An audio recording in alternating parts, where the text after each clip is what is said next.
দেখুন, ভোট পরবর্তী হিংসা বসিরহাটে শুরু হয়ে গেছে, নদিয়াতে শুরু হয়েছে, দক্ষিণ কলকাতা অর্থাৎ কলকাতার প্রাণকেন্দ্র সেই জায়গায়, সেখানে আমাদের কর্মীদের মাথা ফাটানো, চমকানো এগুলো শুরু হয়েছে, কারণ তৃণমূল কংগ্রেস বুঝতে পেরেছে তাদের সময় আসন্ন। আমি কিন্তু পরিষ্কার এই গুন্ডা মস্তানদের বলে দিতে চাই যে বিজেপি ক্ষমতায় আসছে, এবং বিজেপি ক্ষমতায় আসার পর বিজেপির কোনো নেতাকে ধরে, বিজেপির পতাকা ধরে, ঝান্ডা ধরে বিজেপিতে আসলে পরে কিন্তু বাঁচবেন না। উত্তরপ্রদেশ ট্রিটমেন্ট হবে, পুরো এনকাউন্টার হবে। নদিয়ার কালীগঞ্জে খুন বিজেপি কর্মীকে গুলি করে কুপিয়ে খুন করা হয়েছে। তৃণমূলের বিরুদ্ধে অভিযোগ বিজেপি। দেহ আটকে রেখে পুলিশকে ঘিরে বিক্ষোভ দেখায় তারা।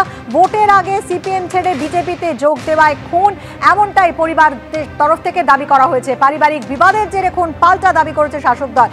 অন্যদিকে ঘটনাস্থল অর্থাৎ যেখানে এই বিজেপি কর্মী খুন হয়েছেন সেখানে এসে পৌঁছেছেন কৃষ্ণনগরের বিজেপি প্রার্থী অমৃতা রায়। সেই ছবি আপনাদের আমরা দেখাবো। গতকাল রাতের এই ঘটনা, নদিয়ার কালীগঞ্জে খুন হন বিজেপি কর্মীকে গুলি করে কুপিয়ে খুন করা হয়। তৃণমূলের বিরুদ্ধে অভিযোগ বিজেপির, যদিও পুলিশের তরফ থেকে যেটা দাবি করা হয়েছে যে খুনের সঙ্গে রাজনীতির যোগ নেই। আমরা কথা বলবো আমাদের প্রতিনিধি সুজিত মণ্ডলের সঙ্গে। সুজিত, যেখানে এই ঘটনা ঘটেছে সেখানে অমৃতা রায়, কৃষ্ণনগরের বিজেপি প্রার্থী, তিনি এসে পৌঁছেছেন, কি বলছেন তিনি? একদমই তাই। বিজেপি কর্মী খুনের ঘটনায় তাকে নৃশংসভাবে কুপিয়ে এবং গুলি করে খুন করা হয় হাফিজুল শেখকে, যার বয়স 35 বছর। এই খুনের ঘটনায় কৃষ্ণনগরের যে বিজেপি প্রার্থী অমৃত রায়, তিনি কিন্তু ইতিমধ্যেই ঘটনাস্থলে গিয়েছেন।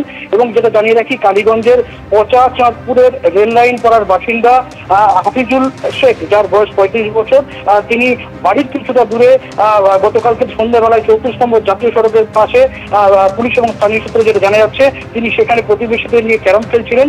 সেই সময় জনা কয়েক তৃণমূল আশ্রিত দুষ্কৃতী, যেটা অভিযোগ করা হচ্ছে, সেই তৃণমূল আশ্রিত দুষ্কৃতীরা তার উপরে এলোপাতাড়ি গুলি চালায় এবং তিনি পালাতে গেলে তাকে পুনরায় গুলি চালানো হয় এবং খুন নিশ্চিত করতে তাকে কিন্তু কোপানো হয়, এমনটাই কিন্তু অভিযোগ। এবং এই ঘটনা নিয়ে কালীগঞ্জ থানা এবং নাকাশিপাড়া থানার পুলিশের নিষ্ক্রিয়তার অভিযোগ তুলে দেহ আটকে রেখে তাদের আত্মীয় পরিজনরা এবং স্থানীয়রা বেশ কিছুক্ষণ তারা বিক্ষোভ দেখান। এবং এই ঘটনা নিয়ে যথারীতি তৃণমূল অভিযোগ অস্বীকার করেছে, যদিও এই ঘটনায় কৃষ্ণনগরের যে বিজেপি প্রার্থী অমৃত রায়, তিনি কিন্তু ঘটনাস্থলে গিয়েছেন।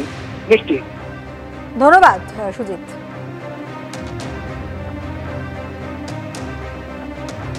টিএমসির যে গুন্ডা বাহিনী, টিএমসির নেতৃত্ব আর টিএমসির দলদাস, আজকে পুলিশ প্রশাসন, তারা বুঝে গেছে যে আজকে টিএমসি এই কৃষ্ণনগর লোকসভায় হেরে যাচ্ছে। আর তার জন্যে যারা যারা এইরকম সংখ্যালঘু ভাইরা বিজেপিতে জয়েন করছে, তাদের উপর এইরকম একটা প্রতিশোধমূলক যে একটা বার্তা ইতিমধ্যেই তাদের কাছে পৌঁছে দিয়েছিল, এবং আর তার প্রতিফলন হিসাবে আজকে তার মার্ডার হতে হলো। আজকে এই যে মার্ডার হতে হলো, এটা একদম রাজনৈতিক চক্রান্ত বলে আমি মনে করছি। তার কারণ হচ্ছে এর আগেও তারা এই এলাকায় বসবাস করছে, কিন্তু বিজেপি করার অপরাধে তাদের আজকে খুন হতে হলো। পশ্চিমবঙ্গে সর্বত্রই যে একটা বাতাবরণ চলছে, এখানে আইনের কোনো শাসন নেই, আইন বলে কিছু নেই। আর যারা আজকে শাসন রক্ষকে আজকে ভক্ষকের ভূমিকায় আজকে পালন করছে। এরা বলছে পুলিশের ড্রেস নাকি খাকি ড্রেস পরে এসছে, এবং প্রকাশ্যে দিবালোকে একদম এখানটায় থেকে মেরে তারা গট করে এখান থেকে হেঁটে চলে গেছে। কি সাহস হতে পারে তাদের, কত সাহস হতে পারে তাদের? ক্যারাম বোর্ড খেলার সময় এই গ্রামেরই এক তৃণমূলের এক বড় গোষ্ঠী, মানে তারা হচ্ছে ক্রিমিনাল, তারা অ্যান্টি সোশ্যাল, তারা এসে আমার ভাইকে এখানে পরপর দুটো গুলি করার পরে আমার ভাইয়ের মাথাটা কেটে নিয়ে চলে যায়। একদম দিবালোকে এখানে প্রচুর মানুষের জনসম্মুখে কেটে নিয়ে চলে যায়। এবং তারপরে গিয়ে আবার ফের আমাদের অন্যান্য ভাইদের বাড়িতে গিয়ে ফের বোম চার্জ করে, ফের আমার ভাইদের বাড়িতে গিয়ে এখান থেকে আমার ভাইটাকে মেরে গিয়ে আবার ফের অন্য জায়গায় বোম চার্জ করে। আমার ভাইয়ের মাথা দেয়নি। কেন মারলো? আমরা বিজেপি করি, আমি আমার ভাইটাকে নিয়ে আমরা মানে এখানে একটা ভালো গোষ্ঠী আমাদের, মানে বিজেপিতে আমরা গিয়েছি, বিজেপির সংগঠনটা আমাদের খুব প্রখর, তাই আমার ভাইকে আজকে খুন হতে হলো।